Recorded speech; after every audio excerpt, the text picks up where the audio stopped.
हिंदी पट्टी की राजनीति में आप अक्सर नेताओं को समाजवाद की दुहाई देते सुनेंगे। अगर हम सोशलिस्ट हैं तो क्या गलत है?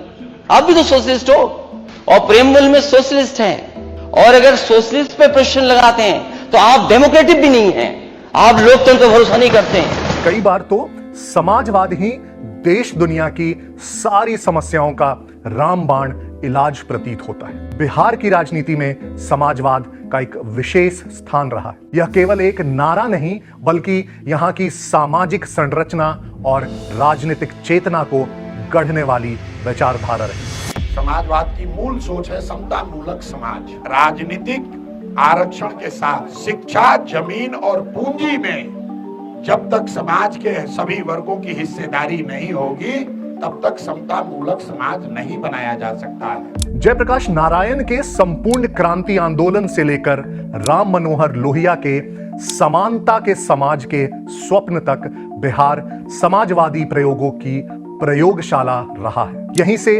मंडल राजनीति की धारा निकली जिसने सामाजिक न्याय की अवधारणा को नया आयाम दिया। पिछड़ों, दलितों और वंचित तबकों को सत्ता के केंद्र तक पहुंचाने में समाजवाद की राजनीति ने निर्णायक भूमिका निभाई। लेकिन सवाल यह भी है कि क्या आज का समाजवाद वही है जिसकी कल्पना लोहिया और जेपी ने की थी? क्या यह महज सत्ता हासिल करने का चुनावी मुहावरा बनकर रह गया है? वर्तमान दौर में समाजवाद के नाम पर जातीय समीकरण साधे जाते हैं और नीतियां अक्सर उस मूल आत्मा से दूर दिखती हैं जो असमानताओं को खत्म करने और समाज के अंतिम व्यक्ति को अवसर देने की बात करती थी। इसलिए बिहार की राजनीति को समझने के लिए समाजवाद को उसके ऐतिहासिक और समकालीन दोनों संदर्भों में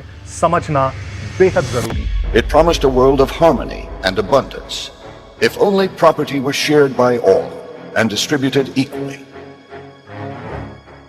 The idea was called socialism, and it spread farther and faster than any religion in history. Bharat में समाजवादी विचारधारा का प्रवेश पश्चिम से हुआ, लेकिन इसे भारतीय परिस्थितियों के अनुरूप नया रूप देने का काम आचार्य नरेंद्र देव, राम मनोहर लोहिया और जयप्रकाश नारायण जैसे नेताओं ने किया। 1934 में कांग्रेस सोशलिस्ट पार्टी की स्थापना के साथ ही समाजवादी राजनीति ने संगठित रूप लिया।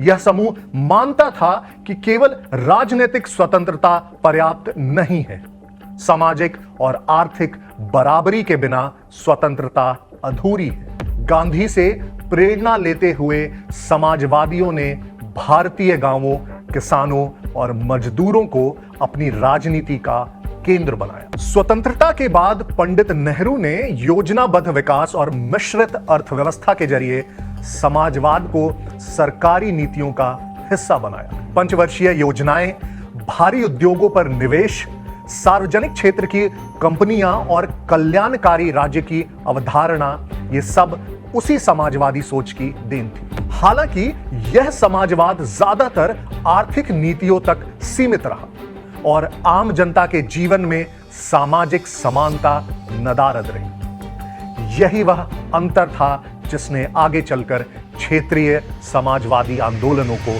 जन्म दिया। बिहार समाजवाद की सबसे उर्वर भूमि साबित हुआ। यह वह राज्य था जहां जाति की जटिल संरचना और आर्थिक विषमता शायद सबसे गहरी थी। आजादी के बाद जमींदारी उन्मूलन और भूमि सुधार के प्रयासों से इसे दूर करने की कोशिश की गई, लेकिन बहुत सफलता नहीं मिली। राजनीतिक प्रतिनिधित्व में भी पिछड़ी जातियां कांग्रेस में अगड़ी जातियों के प्रभुत्व के आगे ज्यादा कुछ नहीं कर पाई। कांग्रेस के लगभग सभी मुख्यमंत्री, चाहे वो श्री कृष्ण सिंह हो, विनोदानंद झा हो या केबी सहाय हो, सभी अगड़ी जातियों से थे। ऐसे में 1960 के दशक में लोहिया का पिछड़े पावे 100 में 60 का नारा लोगों के दिलों तक पहुंचा। 1967 वो साल था जब कांग्रेस को पहली बार देश के 8 राज्यों के चुनावों में हार का सामना करना पड़ा। बिहार भी उनमें से एक राज्य था जहां गैर कांग्रेसी सरकार बनी। गठबंधन की इस सरकार में संयुक्त सोशलिस्ट पार्टी 68 सीटों के साथ सबसे बड़ी पार्टी बनकर उभरी और उनके नेता कर्पूरी ठाकुर का मुख्यमंत्री पद पर सबसे सशक्त दावा था। लेकिन गठबंधन की बाकी पार्टियां इसके लिए तैयार नहीं थी। अंततः रामगढ़ के राजा कामाख्या नारायण सिंह की पार्टी जन क्रांति दल के नेता महामाया प्रसाद सिंह मुख्यमंत्री बने। हालांकि यह सरकार साल भर भी नहीं चल पाई और इसी से शुरू हुआ बिहार में अस्थिर सरकारों का दौर जो 1990 तक चलने वाला था। 1969 में इंदिरा गांधी के कोयले और बैंकों के राष्ट्रीयकरण के निर्णय को आर्थिक नीतियों में समाजवादी विचारधारा के बढ़ते दबदबे के रूप में देखा गया। इसका मुख्य उद्देश्य था बड़े उद्योगों और वित्तीय संस्थानों को निजी हाथों से मुक्त करना और सरकार के नियंत्रण में लाना ताकि आर्थिक संसाधनों का सही वितरण हो सके और गरीब तथा मध्यम वर्ग तक लाभ पहुंच सके। कोयले का राष्ट्रीयकरण इस बात का भी संकेत था कि सरकार भारी उद्योगों को नियंत्रित करके देश के औद्योगिक विकास और ऊर्जा सुरक्षा को सुनिश्चित करना चाहती थी। वहीं बैंकों का राष्ट्रीयकरण ग्रामीण और गरीब क्षेत्रों तक वित्तीय सेवाओं को पहुंचाने का प्रयास था ताकि बचत और ऋण का व्यापक वितरण हो सके और समाज के निचले पायदान पर बैठे लोगों को आर्थिक रूप से सशक्त बनाया जा सके। इंदिरा गांधी के 1971 के चर्चित नारे गरीबी हटाओ को भी इसी समाजवादी राजनीति के परिप्रेक्ष्य में देखा गया। यह केवल एक सटीक चुनावी स्लोगन नहीं था बल्कि इसका गहरा राजनीतिक और समाजशास्त्रीय अर्थ भी। उस समय भारत में गरीबी, बेरोजगारी और सामाजिक असमानता अपने चरम पर थी। जयप्रकाश नारायण का संपूर्ण क्रांति आंदोलन भी समाजवाद से ही प्रेरित कहा जाता है। यह केवल इंदिरा गांधी के विरुद्ध संघर्ष नहीं था बल्कि यह व्यवस्था परिवर्तन का भी सपना था। 1975 में आपातकाल लागू हुई। 1976 में 42वां संविधान संशोधन लाया गया तो संविधान की प्रस्तावना में सेकुलर और सोशलिस्ट शब्द जोड़े गए। सोशलिज्म आर्थिक और सामाजिक समानता को बढ़ावा देने के उद्देश्य को दर्शाता है। आपातकाल के बाद 1977 में हुए चुनावों में केंद्र और कई राज्यों में सत्ता परिवर्तन। Well, today I have taken oath as the Prime Minister of this country. The country has responded in a magnificent manner against tyranny and against undemocratic functioning of government. Bihar में प्रखर समाजवादी नेता कर्पूरी ठाकुर मुख्यमंत्री बने। मुख्यमंत्रित्व काल के दौरान उनके द्वारा लिए गए दो सबसे चर्चित फैसलों में भी समाजवाद की झलक दिखती है। पहला, पिछड़े वर्गों के आरक्षण के लिए मुंगेरी लाल कमीशन की सिफारिशों को लागू करना। Decades before Mandal, it was Karpuri Thakur who first implemented reservations for backward classes, carving out a separate quota for the extremely backward classes, or EBCs as we know them, those who had been left behind even within the OBC framework.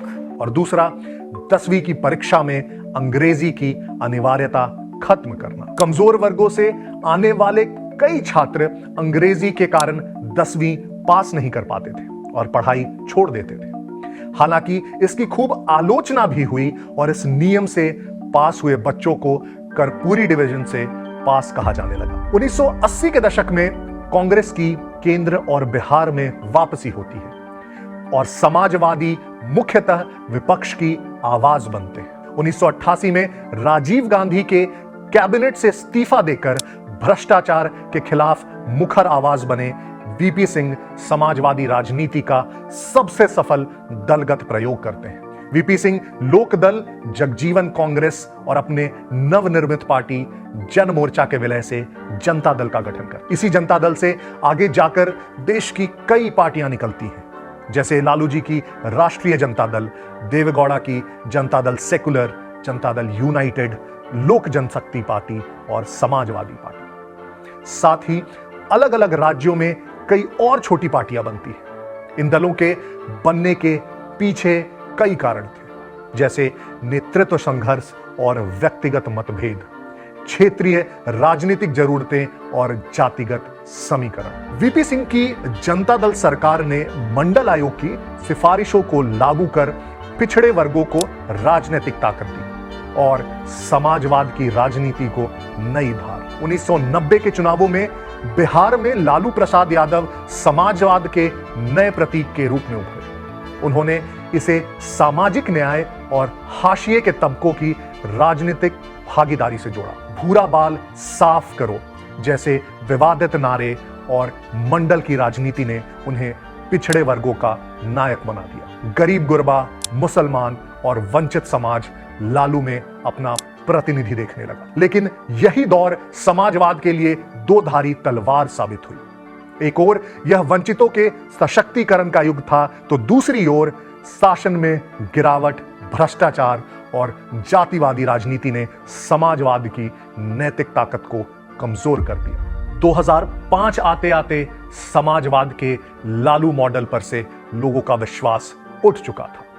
जहां एक ओर दक्षिण और पश्चिम भारत के राज्य 1991 के उदारीकरण के बाद विकास की गति पकड़ चुके थे, वहीं बिहार अब भी जातीय संघर्ष, कुशासन, पलायन और बदहाल कानून व्यवस्था का दंश झेल रहा था। लालू के शासन से हुए इस मोह भंग से जन्म हुआ नीतीश कुमार की सरकार का। नीतीश उसी लोहिया और कर्पूरी ठाकुर के समाजवाद के स्कूल के छात्र थे जहां लालू ने अपनी राजनीतिक दीक्षा ली थी। हालांकि नीतीश ने अपनी शुरुआती नीतियों से बता दिया कि वो समाजवाद की मूल धारा में विश्वास रखते हैं, न कि उसके नए नवेले विकृत स्वरूपों में। उन्होंने समाजवाद को विकास और सुशासन से जोड़कर प्रस्तुत किया। जो आंदोलन चलाकर संपूर्ण क्रांति का नारा दिया जेपी ने, उसकी शुरुआत कहां से हुई थी? भ्रष्टाचार के खिलाफ हुई। तो हम लोगों की प्रतिबद्धता तो है, और समाज में प्रेम का, शांति का, सद्भावना का माहौल होना चाहिए, कानून का राज रहना चाहिए, लोगों को कानून का पालन करना चाहिए। पंचायतों में 50% आरक्षण के जरिए महिलाओं को राजनीतिक अधिकार दिए।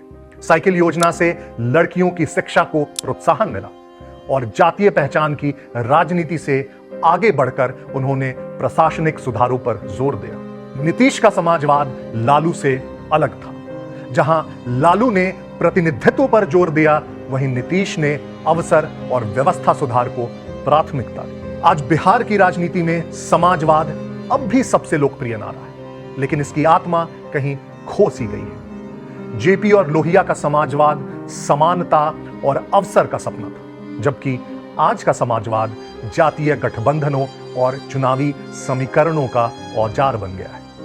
परिवारवाद और भ्रष्टाचार के आरोपों ने इसकी विश्वसनीयता पर चोट की है। समाजवाद अब नीतियों में कम और नारों में ज्यादा दिखाई देती है। मगर कुछ भी हो, बिहार की राजनीति को समझना हो तो समाजवाद को नजरअंदाज नहीं किया जा सकता।